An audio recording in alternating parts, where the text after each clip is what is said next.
Hello students, welcome to unique classes of right way. Last class जो हमने third start किया था, कुछ टेक्निकल फॉल्ट की वजह से वो बीच में ही करप्ट हो गया था, तो उसको मैंने 3A नाम दे दिया है और उसी क्लास को अभी कंटिन्यू कर रहे हैं। तो class third has been splitted into 2 parts. तो अब 3B पे हम लोग चल रहे हैं। क्लास थर्ड का सेकेंड पार्ट अभी चल रहा है और ये लास्ट क्लास हमारी खत्म हुई थी। ये बॉक्स प्लॉट हमने बना लिया था, अगर आपको याद होगा तो। ठीक है, बॉक्स प्लॉट हमने कर लिया था, एक बार फिर से हम आपको रिवाइज करा दें। ये हमें डेटा गिवन था, इसका बॉक्स प्लॉट बना करके और डिटेक्ट करना है हमें आउटलायर्स। बॉक्स प्लॉट में मैंने देखा कि सभी डेटा लगभग 80 के आसपास हैं और मिनिमम 51 है और मैक्सिमम 98 तक गया है। तो मैंने नंबर लाइन जो है वो 50 से 100 तक का बनाया, लेकिन इक्वल स्पेसिंग के साथ। जो जो डेटा जहां जहां आ रहा था मोर देन 1 आया तो वहां पे 2 रेड डॉट भी है। 2 रेड डॉट किसके लिए है? 88 के लिए होगा, क्योंकि 2 टाइम्स आया है। अब इसमें हमें आउटलायर्स पहचानना है। आउटलायर्स के लिए आपको थोड़ा सा याद दिला दे, अभी तो फ्रॉम ग्राफ 50 इज 51 है ना, 51 इज द आउटलायर। कोई और भी आउटलायर हो सकता है, उसके लिए थोड़ा सा हमें न्यूमेरिकली चेक करना पड़ेगा। आपको एफएस याद है ना, फोर्थ स्प्रेड याद है। इसके लिए हम लोग मीडियन निकालेंगे, फिर एक लेफ्ट वाले का मीडियन निकालेंगे और राइट वाले का मीडियन निकालेंगे। नहीं समझ में आ रहा तो अभी आप डेटा को अरेंज करो असेंडिंग ऑर्डर में। असेंडिंग ऑर्डर में लिखोगे तो सबसे पहले 51 आएगा। 51 के बाद कौन सा आएगा देखो तो जरा। 51 के बाद कौन सा आएगा? 79। 51 हो गया, 79 हो गया। 79 के बाद 85 आ रहा है। नहीं, 78 है, तो 78 को पहले लिखना पड़ेगा। फिर आ गया 79। तीनों हो गए, 78, 79, 51। अब आ रहा है 85। 85 के बाद 87। 87 के बाद 88, 88, 88, 88। ठीक है, उसके बाद से 93 और फिर 98। मैंने सारे डेटा को लिख लिया। अब थोड़ा सा स्क्रीन को बड़ा कर सकते हैं। Now see, now tell me कि n कितना है। काउंट करो तो 1 2 3 4 5 6 7 8 9। 9 है। n इज इक्वल टू 9 है। ऑड है तो बहुत आसान है, बिना फॉर्मूला लगाए भी आप कर सकते हो। वैसे मीडियन का फॉर्मूला होता क्या है, जल्दी बताओ। Median is equal to n plus 1 by 2th term. थोड़ा सा हम आपको रिवाइज करा रहे हैं, वैसे कॉन्सेप्ट वाली क्लास में करवा चुके हैं, लेकिन जब न्यूमेरिकल आ गया तो एक बार और करते हैं। कोई और क्वेश्चन आएगा बॉक्स प्लॉट का और आउटलायर ढूंढने का तो फिर नहीं करेंगे, अभी आप ध्यान दो। n plus 1 by 2th term यानी 9 प्लस 1 बाई 2th टर्म, जो कि हो गया 5th term. 1 2 3 4 5, this is your median. Median तो आ गया। अब आप इस डेटा को 2 पार्ट में डिवाइड करोगे, ध्यान से सुनना मेरी बात। एक तो इंक्लूडिंग मीडियन फर्स्ट वाला और एक इंक्लूडिंग मीडियन सेकेंड वाला। मीडियन को लेते हुए, मीडियन दोनों में आएगा। अब इसका भी आपको मीडियन निकालना है, मतलब इसका भी हाफ जो मिडिल पोजीशन में होगा। तो अब आपके लिए लोअर फोर्थ के लिए अब आपके पास डेटा क्या क्या है बताओ। लोअर फोर्थ के लिए है 51, 78, 79, 85, 87। एन कितना है? 5 है। तो इसमें लोअर फोर्थ को हम लोग ऐसे ही लिखेंगे पूरा। लोअर फोर्थ कितना आ जाएगा? n प्लस 1 बाई 2th, यानी 5 प्लस 1 बाई 2th, यानी कि थर्ड। ये आ गया। लोअर फोर्थ इज, ऐसे भी आप लिख सकते हो, लोअर फोर्थ इज 79। तो जरा आप अच्छे से ये कर लो, मार्क कर लो। अब अपर फोर्थ के लिए काम करेंगे। अपर फोर्थ के लिए कहाँ से स्टार्ट करेंगे बच्चे बताना? 87, 88, 88, 93, 98, 87, 88, 88, 93, 98, यही था ना।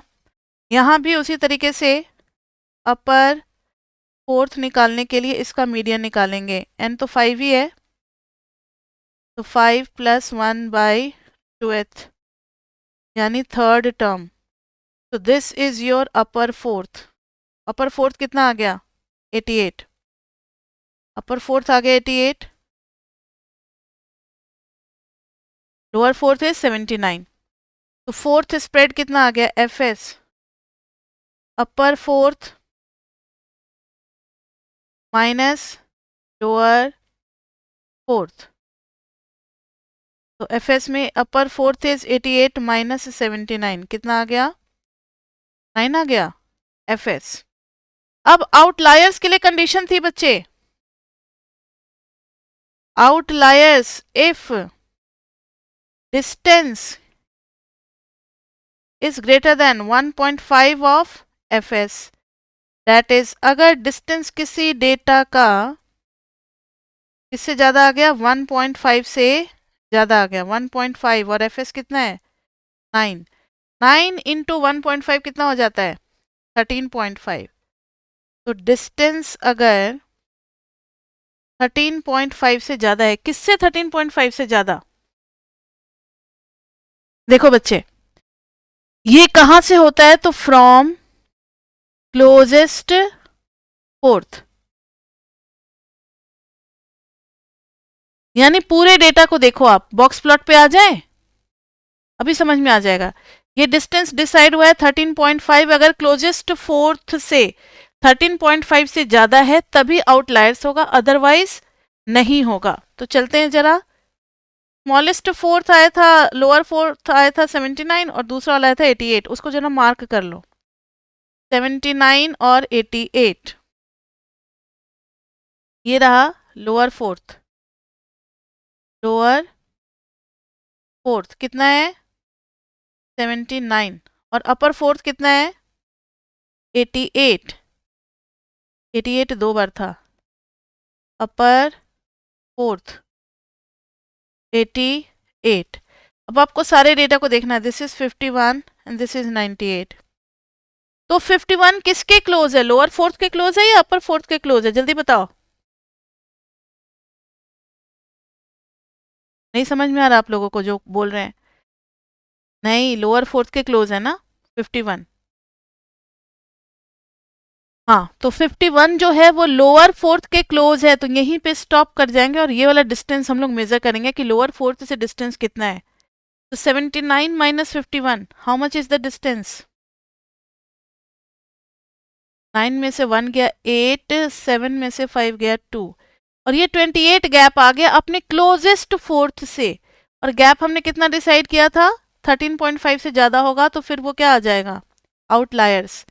तो लिखेंगे which is greater then 13.5, so 51 is outlier.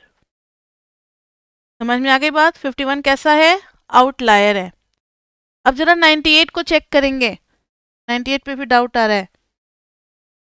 98 को अगर आप चेक करना चाहते हो तो 98 किसके क्लोज है? 98 अपर फोर्थ के क्लोज है। 98 किसके क्लोज है? अपर फोर्थ के क्लोज है। आप इसमें क्वार्टाइल मत निकाल देना, क्वार्टाइल से थोड़ा सा अलग होता है, ये हमने कॉन्सेप्ट क्लास में देखा हुआ था। पहले मीडियन निकालना है, मीडियन को लेते हुए पहले का हाफ जो आएगा वो लोअर फोर्थ, मीडियन को लेते हुए जो नेक्स्ट वाला हाफ डेटा उसका भी मीडियन जो आएगा दैट इज अपर फोर्थ। तो 98 अभी अपर फोर्थ के क्लोज है तो उसका अपर फोर्थ से ही गैप मेजर किया जाएगा। तो गैप कितना आ रहा है? 98 minus 88, that is 10, which is not greater than 13.5। तो 98 is not an outlier। समझ में आ गई बात? तो सिर्फ एक ही आउटलायर मिला, that is 51।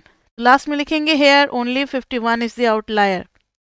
Hair 51 is the only outlier.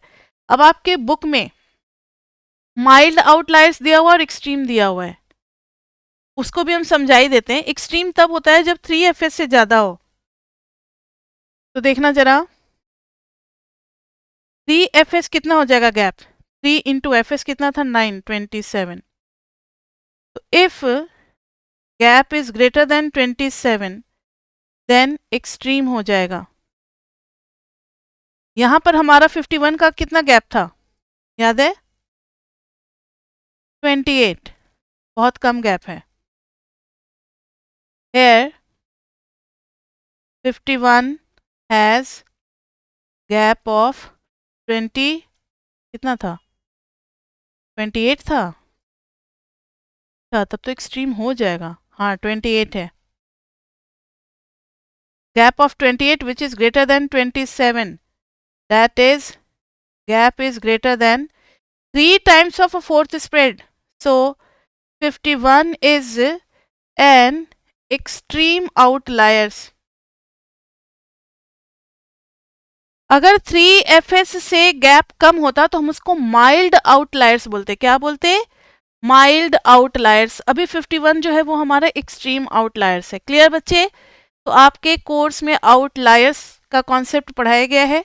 Mild और एक्सट्रीम दोनों आपको पता होना चाहिए। एक्सट्रीम किसको कहेंगे? जब 3fs से ज़्यादा गैप हो जाए। माइल्ड कहेंगे अगर 3fs से कम है, 1.5 और 3 के बीच में हो जाए तो माइल्ड कहलाएगा। क्लियर? क्लियर ये क्वेश्चन? ठीक है, नेक्स्ट क्वेश्चन नंबर 40 जो कि 2014 में पूछा हुआ है। The following data consist of the information on the number of cold drinks sold at a store on a particular day. Cold drink का नंबर है 73, 80, 36, 75, 68, 82, 50, 48, 41, 60.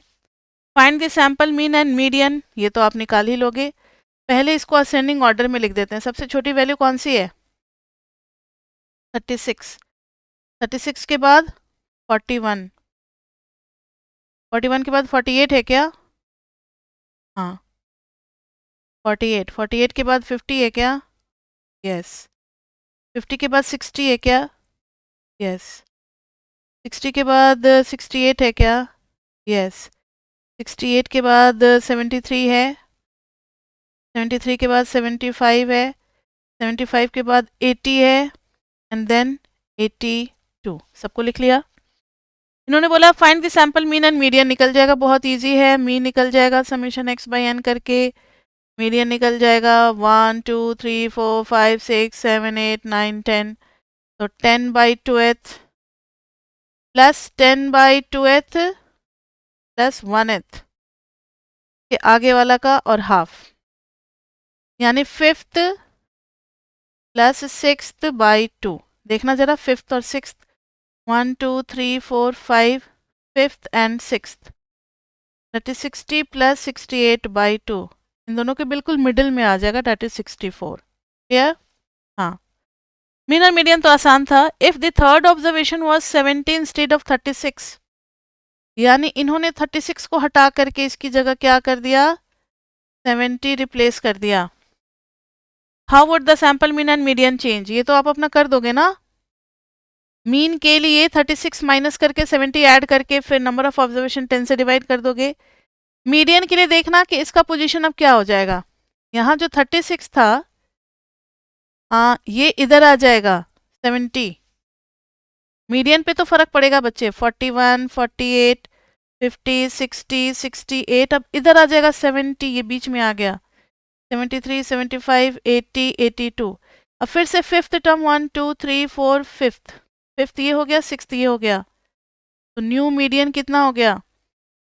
68 plus 70 by 2 that is 69। Clear? और mean का तो आप अपना निकाल ही लोगे। New mean is equal to, ये तो बहुत बार करा चुके हैं, old summation x minus wrong data plus correct data upon में नंबर ऑफ ऑब्जर्वेशन जो कि 10 है। समझ में आ रही है बात सभी को?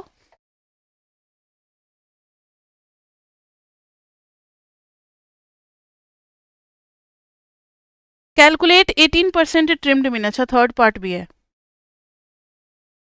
ट्रिम्ड मीन पढ़ा चुके हैं बच्चे। 18% ट्रिम्ड मीन का मतलब कितना हो गया? 10। 10 का 18% करोगे कितना आ जाएगा? 1.8। 10 ऑब्जर्वेशन है ना। अब 1.8 जब हटाओगे आप तो कैसे हटाओगे? 1.8 एक बार फिर से मुझे ये डेटा लिखना पड़ेगा 3641 वाला। 3641 के बाद से क्या है 48 50 60 48 50 60 68 73 75 68 73 75 नेक्स्ट है 80 एंड 82 80 एंड 82 1.8 डेटा रिमूव करना है तो एक तो हटेगा ही, ये दोनों तो हटेंगे। 41 तक नहीं पहुंचेंगे, 1.8 इधर से रिमूव करना है, यानी यहां से यहां तक 0.2 फ्रैक्शन रखना है। इधर से 1.8 रिमूव करना है, यानी 0.2 फ्रैक्शन इधर का होगा। बाकी सब तो हमारे डेटा होंगे ही होंगे। अब इसका देखना जरा 36 और 41, तो मैंने आपको एक फॉर्मूला बताया था। क्या फॉर्मूला बताया था, याद है? नाउ सी, मुझे ये बताओ कि अब न्यू नंबर ऑफ ऑब्जर्वेशन कितना हो जाएगा। 10 में से मुझे रिमूव करना है 2 टाइम्स ऑफ 1.8, तो 10 माइनस 3.6 कितना आ गया 6.4। तो trimmed mean 1.8%, sorry 18%, 18% is equal to, ध्यान से देखना, 41 का 0.2 लेंगे, इधर 80 का 0.2 लेंगे और बाकी सारी वैल्यूज आएगी और डिवाइड होगा 6.4 से। तो 0.2 ऑफ 41 प्लस ये सब तो पूरे पूरे वैल्यूज आएंगे, 48 plus 50 plus 60 plus 68 plus 73 plus 75 plus 0.2 times of 80 upon में कितना 6.4। हो सकता है आपके कॉलेज में टीचर ने बताया होगा कि 1.8 को आप अप्रोक्सीमेट करके 2 कर दो। कुछ कॉलेज में बताया इस बारे में? ट्रिम्ड मीन हुआ है क्लास में या नहीं? अब ये वाला क्वेश्चन जो है ना, ये आया हुआ है 2000, कब आया हुआ है? आप ये अपने टीचर से पूछ सकते हो। 2014 का क्वेश्चन है कि वो क्या आपको गाइडलाइन, क्योंकि डीयू की तरफ से जो गाइडलाइन मिलेगा उसमें बताया जाएगा। हम लोग तो आपको जो बता रहे हैं ये मतलब पूरे वर्ल्ड में यही पढ़ाया जाता है, लेकिन डीयू ने क्या एक्सेप्ट किया हुआ है कि उसको अप्रोक्सीमेट करके टर्म्स हटाना है या नहीं हटाना है। ये तो बहुत एक्यूरेट है फ्रैक्शन वाले के लिए। तो हम लोग तो आपको ये बता रहे हैं, एक बार आप अपने टीचर से कंफर्म कर लेना कि इस डेसिमल वाले केस में हम लोग क्या करते हैं। ठीक है, एग्जैक्टली यही क्वेश्चन पूछना आप अपने टीचर से, कॉलेज वाले से, फिर मुझे भी बताना कि उन्होंने क्या कहा है। तो एक बार जरा कॉलेज के अकॉर्डिंग भी हम लोग देख लेंगे कि कुछ कॉलेजेस में हो सकता है कि वो कहेंगे कि 1.8 इज अप्रॉक्सीमेटली इक्वल टू कितना 2, ऐसे करके और फिर दो दो डेटा रिमूव करके बड़ी आसानी से निकल जाएंगे। लेकिन हम बहुत सारे कॉलेज से कंफर्म होना चाहते हैं कि सब कौन सा मेथड बता रहे हैं। तो सब डिफरेंट डिफरेंट कॉलेजेस हैं, तो आप अपने अपने कॉलेज में एक बार कंफर्म होकर कर मुझे बता देना कि आपके टीचर ने क्या सॉल्यूशन बताया है इस ट्रिम्ड मीन का। ठीक है, और नहीं तो फिर ये तो बिल्कुल, ये तो सही है ही, इसको आप अपना करके आओगे पेपर में। नेक्स्ट क्वेश्चन नंबर 40 के बाद क्वेश्चन नंबर 41। अब ये तो इजी है, ये तो आप अपना कर लोगे। 41 में 2014 में बहुत सारा डेटा दे रखा है, 30 ऑब्जर्वेशन है, 1 2 3 4 5 6 7 8 इस तरीके से। Draw histogram and is it unimodal. तो यहाँ पर बच्चे आपको ये इंडिविजुअल डेटा है, 30 डेटा दे रखा है, यहाँ पर वो सारा लॉजिक लगेगा कौन सा, नंबर ऑफ क्लासेस का। Number of classes is equal to √30 करके फिर क्लास विड्थ निकाल करके फिर आप अपना हिस्टोग्राम बनाओगे। हिस्टोग्राम में यूनी मॉडल है या बाई मॉडल है, वो आप अपना देख लोगे कि किस टाइप का हिस्टोग्राम बन रहा है। अगर ऐसा बन रहा होगा तो यूनी मॉडल हो गया। बाई मॉडल के लिए अपना दो दो टावर एक साथ होते हैं। बाई मॉडल के लिए कैसा होता है, तो ये जो हो गया ये बाई मॉडल हो गया, दोनों सेम हाइट पे। ठीक है, नेक्स्ट है क्वेश्चन नंबर 42। 2015 में a sample was collected of the daily earnings of a food vendor on a street outside a college for 30 working days. The distribution of earning is as follows. Distribution of earning हमें दे रखा है 100 to 200, 200 to 250, 250 to 300, फिर है 300 to 400, 400 to 600।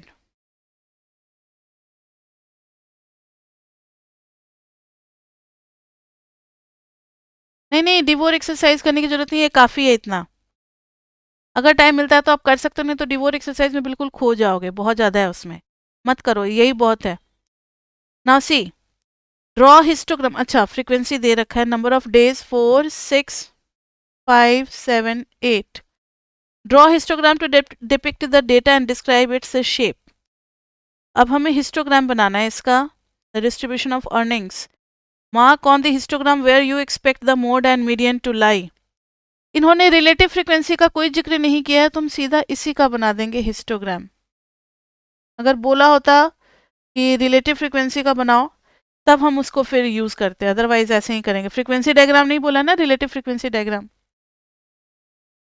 तो यहाँ पर आ गया 100 to 200, इसको ले लेते हैं 100, ये हो गया 200, ये हो गया 300, ये हो गया 400, ये हो गया 500, ये हो गया 600।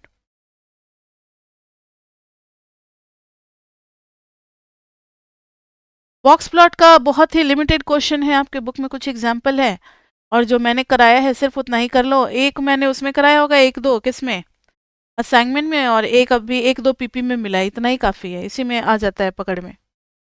यहाँ देखो 500 और 600 आ गया, ये अनइक्वल क्लास है, अनइक्वल क्लास है ये। पहले इसका बनाओ, 100 टू 200 में कितना आ गया ये बच्चे? ये आपके बुक का ना एग्जाम्पल है 1.11, उसी से इंस्पायर्ड है। यहां पर आप एक नोट लिखना, since class is of unequal width, so we find, तब हम क्या निकालते हैं, so we find density, या we draw a density histogram, find नहीं, ग्राफ की बात कर रहे हैं ना, then we draw density histogram। Density histogram के लिए अभी थोड़ा सा वेट करना पड़ेगा बच्चे, कुछ और अभी 2 कॉलम और कैलकुलेशन की लगेंगी इसके साथ, तो ध्यान से देखो। ये सब मैंने कॉन्सेप्ट क्लास में आपको पढ़ाया हुआ है। डेंसिटी का फॉर्मूला होता है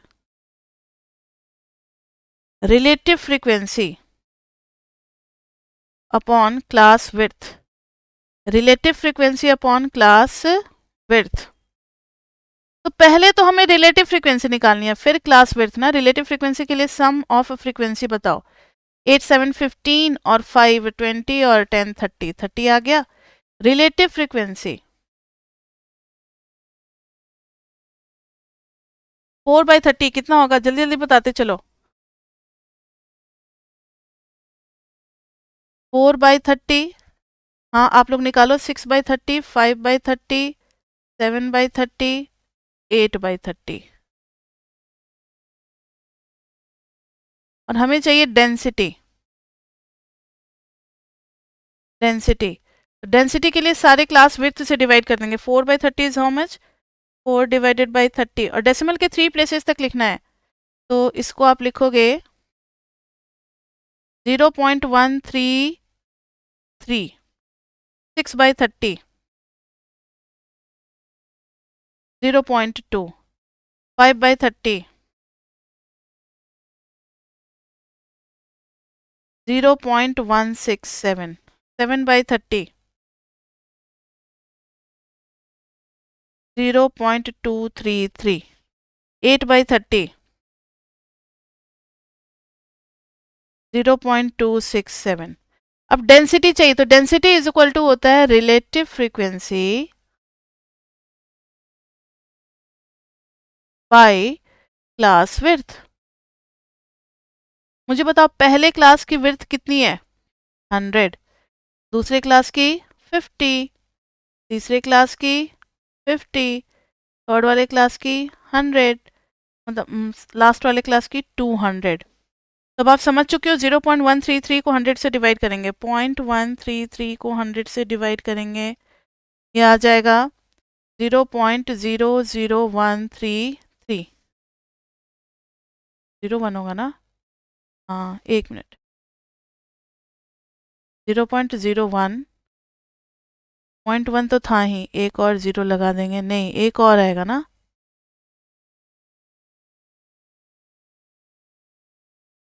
हम्म 0.2 को 50 से डिवाइड करो, 0.2 को डिवाइड करो 50 से, तो 0.004 आएगा। अब 0.167 को 0.167 को डिवाइड करो किससे? 50 से, तो ये आएगा 0.00334। नेक्स्ट, इसको 100 से डिवाइड करोगे तो 0.00233। इसको करोगे 200 से, 0.267 को डिवाइड कर दोगे 200 से, ये आ जाएगा 0.001335। आगे वैल्यू डेंसिटी की। अब हमें ग्राफ बनाना है, हिस्टोग्राम। हिस्टोग्राम में जो हमारा क्लास था वही लेंगे और हर क्लास के सामने इस डेंसिटी को ले लेना है। मतलब इधर चलेगा डेंसिटी और इधर चलेगी हमारी क्लास। क्लास में क्या किस चीज की वैल्यू थी? क्वेश्चन जरा पढ़ना। डेटा किस चीज के रिगार्डिंग दिया हुआ था? अर्निंग्स दिया हुआ था, अर्निंग्स। इधर हम अर्निंग्स लिखेंगे। क्या लिखेंगे? अर्निंग्स।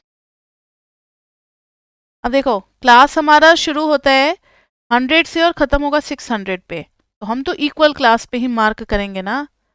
100, 200, 300, 400, 500 और 600। पहले क्लास की विड्थ कितनी है? 100 to 200 के बीच में इतना वैल्यू रखना है। ये बहुत छोटी वैल्यू है, 0.00 में सब है। 1335, 133, लगभग फर्स्ट और लास्ट सेम ही लग रहा है ना? ये दोनों सेम लग रहे हैं। ये थोड़ा सा उसका डबल है, ये उससे भी एक ज़्यादा है और ये उससे भी एक ज़्यादा है, मतलब 100 का फ़र्क है। तो कुछ ऐसा कर लेते हैं, 0.001 1, फिर कर लेते हैं 0.002, 0.003, 0.004। अब देखो, पहला जो है 100 to 200 के बीच में 0.0133, थोड़ा सा ऊपर जाएंगे, हल्का सा बना दिया ये। नेक्स्ट क्लास जो है वो 200 से 250 के बीच में है और 0.004, थोड़ा सा थिनर बनेगा, पतला, हाफ विड्थ हो गई इसकी। नेक्स्ट अब 250 से 300 के बीच में है, उसका 0.00334, तो लगभग इससे हल्का सा ज़्यादा पतला ही बनेगा। फिर 300 से 400 के बीच में है, 0.002।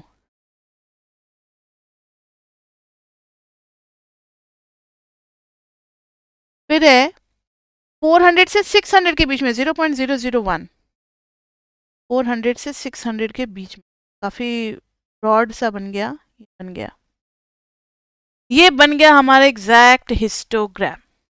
अब क्या पूछ रहे हैं इसके बारे में जरा देखना।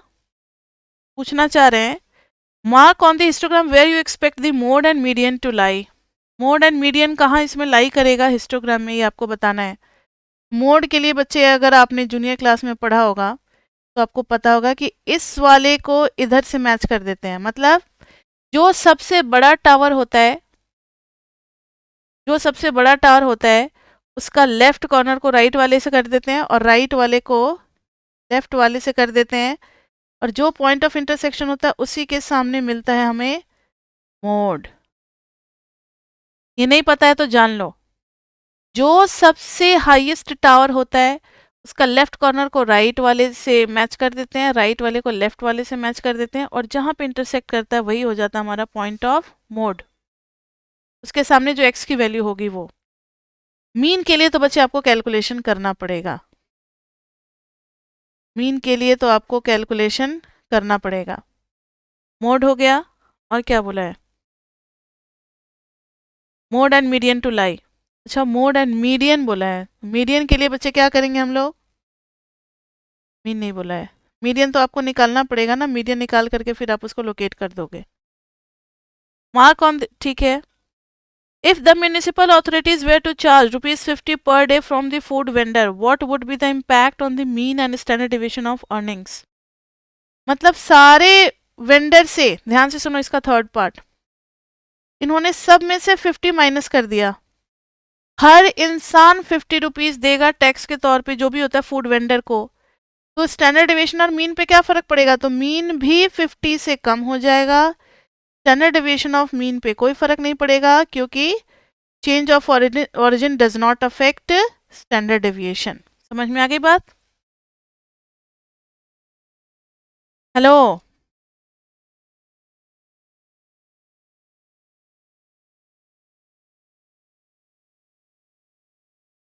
देखो बच्चे लैंग्वेज फिर से सुनो। If the municipal authorities were to charge rupees 50 per day from the food vendor, यानी फूड वेंडर जो है वो एमसीडी को कितना दे रहे हैं?